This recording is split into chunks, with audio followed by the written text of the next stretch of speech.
வணக்கம். இன்னைக்கு நாம ஒரு சுவாரஸ்யமான விஷயத்த பத்தி பார்க்க போறோம். பெரிய பெரிய நிறுவனங்கள்லாம் எப்படி வெறும் வாக்குறுதிகளை மட்டும் கொடுக்காம நிஜமாவே நீடித்த நிலைத்தன்மைக்காக ஒரு செயல் திட்டத்தை உருவாக்குறாங்கன்னு நாம இந்த பகுதியில விரிவா பார்க்கலாம். கார்பன் நியூட்ரல், ஜீரோ வேஸ்ட், இந்த வார்த்தைகளை நம்ம இப்பெல்லாம் அடிக்கடி கேக்குறோம் இல்லையா? ஆனா இவ்ளோ பெரிய இலக்குகளை கம்பெனிங்க நிஜத்துல எப்படிதான் அடையறாங்க? அதுக்கு பின்னாடி ஒரு பெரிய பிளேபுக் இருக்கு. அந்த ரகசியத்தை தான் நாம இன்னைக்கு உடைச்சு பார்க்க போறோம். எல்லாமே ஒரு தெளிவான ப்ளூ பிரிண்ட்ல இருந்து தான் ஆரம்பிக்குது. அதாவது ஏதோ தெளிவில்லாத குறிக்கோள்களை வச்சுக்காம அது ஒரு உறுதியான ஸ்ட்ராட்டஜியா மாத்துறதுக்கு இது ஒரு மேப் மாதிரி. சரி, அப்போ அந்த ப்ளூ பிரிண்டோட முதல் படிக்க போலாம். அது என்னன்னா அடித்தளம் போடுறது. அதாவது ஒரு தெளிவான திசையும் ஒரு நோக்கத்தையும் முடிவு பண்றது தான் முதல் வேலை. இப்ப பாருங்க, ஒரு பவர்ஃபுல்லான தொலைநோக்கு பார்வை இப்படிதான் இருக்கும். 2030க்குள்ள கார்பன் நியூட்ரல் மற்றும் ஜீரோ வேஸ்ட் நிறுவனமா மாறணும் அப்படின்னு. இந்த மாதிரி ஒரு கிளியரான பார்வை தான் எந்த ஒரு வெற்றிகரமான திட்டத்துக்கும் ஒரு அசைக்க முடியாத அடித்தளமா இருக்கு. ஒரு பெரிய தொலைநோக்கு பார்வை மட்டும் இருந்தா போதுமா? போதாது. அதை சின்ன சின்னதா நம்மளால செயல்படுத்தக்கூடிய பகுதிகளா பிரிக்கணும். அதுதான் நாம கவனம் செலுத்தும் பகுதிகள்னு சொல்றோம். இதுதான் அந்த மொத்த ஸ்ட்ராட்டஜியோட முக்கியமான தூண்கள். இங்க இருக்கிற இந்த முக்கியமான பகுதிகளை பாருங்களேன். கார்பன் தடம், நீர் பாதுகாப்பு, கழிவு மேலாண்மைன்னு எல்லாத்தையும் ஒரே நேரத்துல செய்ய முயற்சி பண்றதை விட இந்த மாதிரி சில முக்கியமான தூண்கள்ல மட்டும் கவனம் செலுத்துறது தான் நிஜமான அளவிடக்கூடிய மாற்றத்தை கொண்டு வரும். ஓகே, இப்ப அடுத்த முக்கியமான கட்டத்துக்கு போலாம். நம்மளோட தொலைநோக்கு பார்வைய எப்படி அளவிடக்கூடிய, செயல்படுத்தக்கூடிய ஆக்ஷனை மாத்துறதுன்னு பாப்போம். இது நல்லா ஞாபகம் வச்சுக்கோங்க. அளவிடக்கூடிய இலக்குகள் இல்லாத வரைக்கும் ஒரு தொலைநோக்கு பார்வை வெறும் கனவாதான் இருக்கும். நிஜமாவே நாம முன்னேறோமான ட்ராக் பண்ணோம்னா டேட்டாவும் அளவிடக்கூடிய இலக்குகளும் ரொம்ப ரொம்ப முக்கியம். இந்த அட்டவணை ரொம்ப முக்கியம். நல்லா கவனிங்க. கார்பன் நியூட்ராலிட்டிங்கிற அந்த பெரிய இலக்கு எப்படி CO2e வெளியேற்ற குறைப்பு மாதிரி ஒரு குறிப்பிட்ட KPIயோட கனெக்ட் ஆயிருக்குன்னு பாருங்க. இங்க CO2eனா கார்பன் டை ஆக்சைடுக்கு சமமான மத்த எல்லா பசுமையில்ல வாயுக்களையும் சேர்த்து சொல்றாங்க. இந்த மாதிரி இலக்குகளை எங்களோட கனெக்ட் பண்ணும்போது தான் நம்மளோட முன்னேற்றத்தை துல்லியமா அளவிட முடியும். சரி, இப்போ இலக்குகளை செட் பண்ணியாச்சு. அது எப்படி அடையிறது? அதுக்கு நிறுவனங்கள் பொதுவா 3 முக்கியமான வழிகளை ஃபாலோ பண்றாங்க.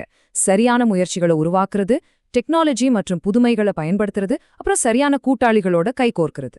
இங்கதான் டெக்னாலஜி ஒரு பெரிய ஹீரோ மாதிரி உள்ள வருது. எரிசக்திக்கு ஸ்மார்ட் கிரிட், கழிவுகளுக்கு ஆட்டோமேட்டிக் ரீசைக்ளிங், போக்குவரத்துக்கு எலக்ட்ரிக் வண்டின்னு ஒவ்வொரு பகுதியிலையும் இருக்கிற சவால்களை சமாளிக்க குறிப்பிட்ட டெக்னாலஜி எப்படி உதவுதுன்னு இது சூப்பரா காட்டுது. எவ்ளோ நல்ல பிளான் போட்டாலும் அதை செய்யறதுக்கு கரெக்டான ஆட்கள் வேணும் இல்லையா?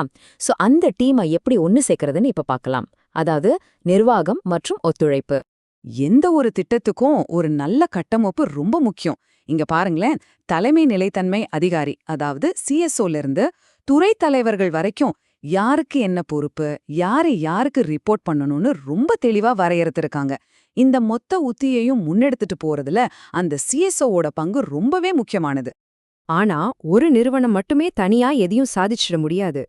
உண்மையான மாற்றத்தை கொண்டு வரணும்னா அவங்களுக்கு நிபுணத்துவம் கொடுக்கிற தன்னார்வ தொண்டு நிறுவனங்கள், பாலிசி சப்போர்ட் தர்ற அரசாங்கம், ஆராய்ச்சிக்கு உதவுற கல்வி நிறுவனங்கள்னு ஒரு பெரிய கூட்டணியே தேவைப்படும். ஓகே, இப்ப அடுத்தது, போட்ட பிளான் எல்லாம் கரெக்டான பாதையில தான் போகுதான்னு எப்படி உறுதி பண்றது? அதுக்கு ரெகுலரா கண்காணிக்கிறதும் வெளிப்படையா அறிக்கை சமர்ப்பிக்கிறதும் ரொம்ப முக்கியம். இது ஒன்னும் 100 மீட்டர் ரேஸ் கிடையாது. இது ஒரு மரத்தான், ஒரு நீண்ட கால பயணம். 2025ல ஒரு மைல்கல், 2027ல அடுத்தது, 2030ல இறுதி இலக்குன்னு இந்த காலக்கோடு ரொம்ப தெளிவா காட்டுது. பல வருஷத்துக்கு எப்படி முன்னேற்றத்தை திட்டமிட்டிருக்காங்கன்னு இதுல இருந்து நம்ம தெரிஞ்சுக்கலாம். முன்னேற்றத்தை கண்காணிக்கிறதுன்னா அது இப்படிதான் இருக்கும். இந்த வரைபடத்தை பாருங்க. பசுமை இல்ல வாயு வெளியேற்றம் எப்படி ஆரம்பத்திலிருந்து படிப்படியா குறைஞ்சு இலக்க நோக்கி போகுதுன்னு காட்டுது. இந்த மாதிரி டேட்டா தான் நம்ம திட்டம் கரெக்டா போகுதா இல்ல ஏதாவது மாத்தனமான்னு நமக்கு காட்டுற ஒரு கண்ணாடி மாதிரி.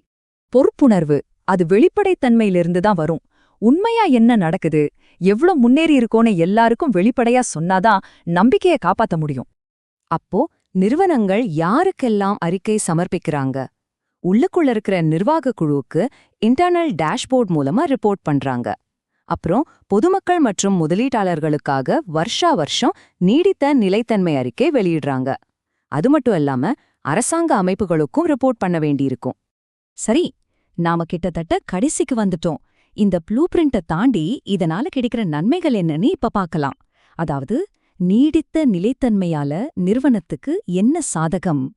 ஆக, நாம புரிஞ்சுக்க வேண்டிய முக்கியமான விஷயம் என்னன்னா, இந்த செயல் திட்டம்ங்கிறது சும்மா ஒரு திட்டம் மட்டும் இல்ல.